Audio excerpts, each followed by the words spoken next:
देखिए, अब कहाँ ढूंढने जाओगे हमारे कातिल। आप तो कत्ल का इल्जाम हम ही पे रख दो। तो सवाल दो उठते हैं कि क्या सुप्रीम कोर्ट इस मामले में न्याय देगा। मैं प्रैक्टिकल होकर आपको एक बात बता देता हूं कि मुझे सुप्रीम कोर्ट से बहुत कम उम्मीद है। वो बीच का रास्ता तो निकालेंगे, लेकिन जो दोषी है उन पर कोई भी उंगली तक नहीं उठाएंगे। वो पैलेट गन पूरे वर्ल्ड में जो है वो बैन है, और उस पैलेट गन को बैन होने के बावजूद उससे जो जितने लोगों को चोट लगी, ना केवल चोट लगी, अनऑफिशियली तो ये भी कहा जा रहा है कि वहाँ एक दो जो बच्चे हैं उनकी मौत भी हुई है।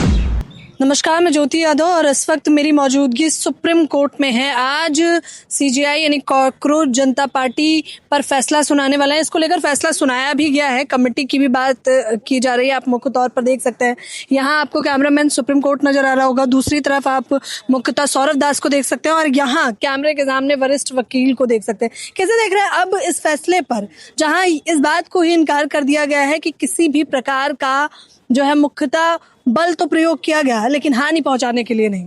देखिए, अब कहाँ ढूंढने जाओगे हमारे कातिल। आप तो कत्ल का इल्जाम हम ही पे रख दो। तो इस भारत का ये दुर्भाग्य कहें, सौभाग्य कहें कि दंगाबाज जैसे केस होते हैं जिसके अंदर 11 शेड्यूल कास्ट की निर्मम हत्या करने के बाद उन्हें बरी कर दिया जाता है। उसके बाद खेलान जी होता है, बथानी टोला होता है, फूलपुर बाता होता है, और सभी के जो आरोपी हैं उनको बरी कर दिया जाता है।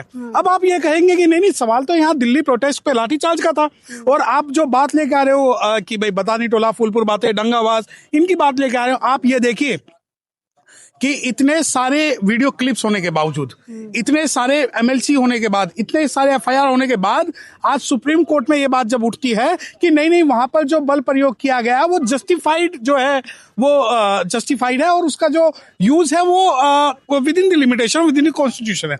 अब यहाँ पे सवाल दो आते हैं। एक पैलेट गन है, वो पैलेट गन पूरे वर्ल्ड में जो है वो बैन है, और उस पैलेट गन को बैन होने के बावजूद उससे जो जितने लोगों को चोट लगी, ना केवल चोट लगी, अनऑफिशियली तो ये भी कहा जा रहा है कि वहाँ एक दो जो बच्चे हैं उनकी मौत भी हुई है, हत्या भी हुई है। कुछ जो बच्चियां हैं वो आईसीयू में रही, और कुछ बच्चियां ऐसी भी रही जिनको अस्पताल में पुलिस ने एक तरीके से इलीगल रूप से डिटेन कर लिया। और जब अगर आप ये कहते हैं कि नहीं, यहाँ पर तो सिर्फ जो फोर्स है, जो यूज किया गया है, जो लाठी चार्ज है या डंडे हैं, वो नहीं हुए, तो ये बिल्कुल सरासर गलत है, और इस चीज को भारत का ब्लैक डे भी हम कह सकते हैं।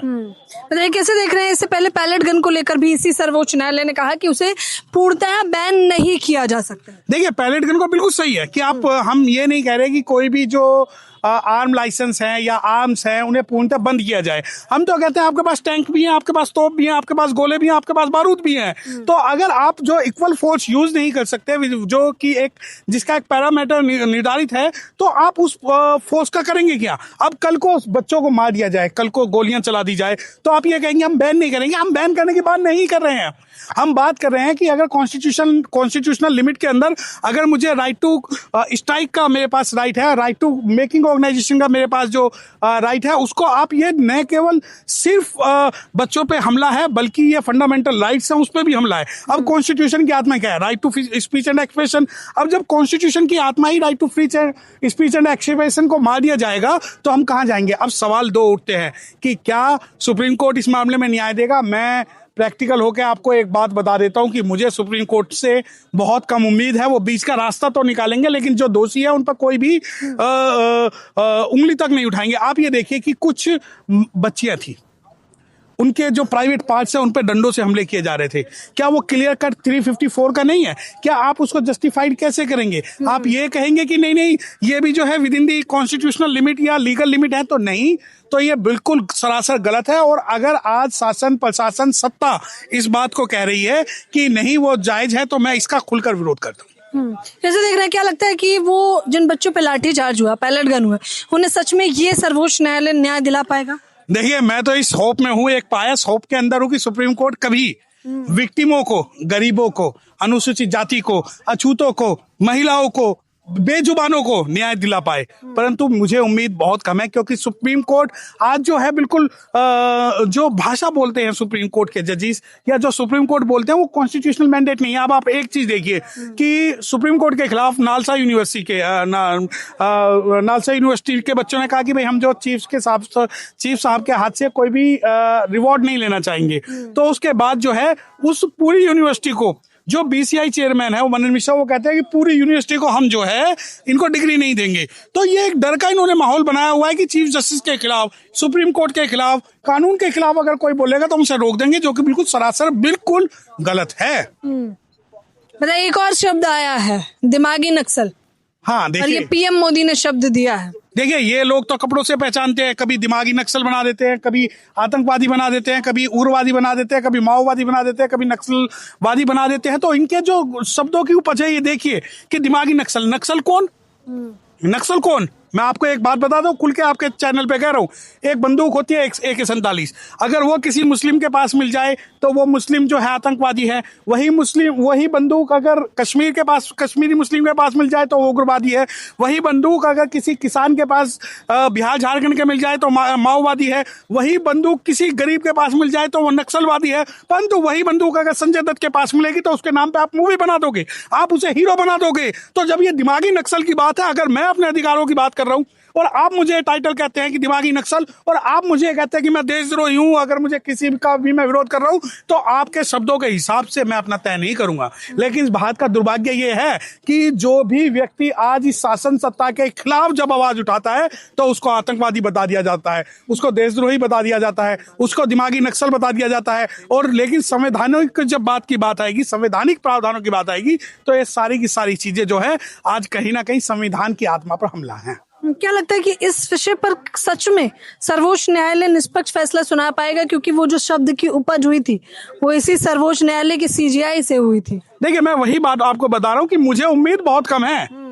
मैं सुप्रीम कोर्ट से कोई भी व्यक्तिगत ओपिनियन नहीं पूछ रहा हूँ। जैसे सुप्रीम कोर्ट कभी रिजर्वेशन के मामले में बोलता है, कभी हिंदू मुस्लिम के मामले में बोलता है, कभी मंदिर मस्जिद के मामले में बोलता है, कभी स्टूडेंट और उसके बारे में बोलता है, कभी प्रोटेस्टर के बारे में बोलता है, कभी नक्सली के बारे में बोलता है। तो मुझे व्यक्तिगत ओपिनियन नहीं चाहिए। मैं कोई इंडिविजुअल ओपिनियन किसी भी जज से नहीं मांग रहा हूँ, सुप्रीम कोर्ट के, हाई कोर्ट के।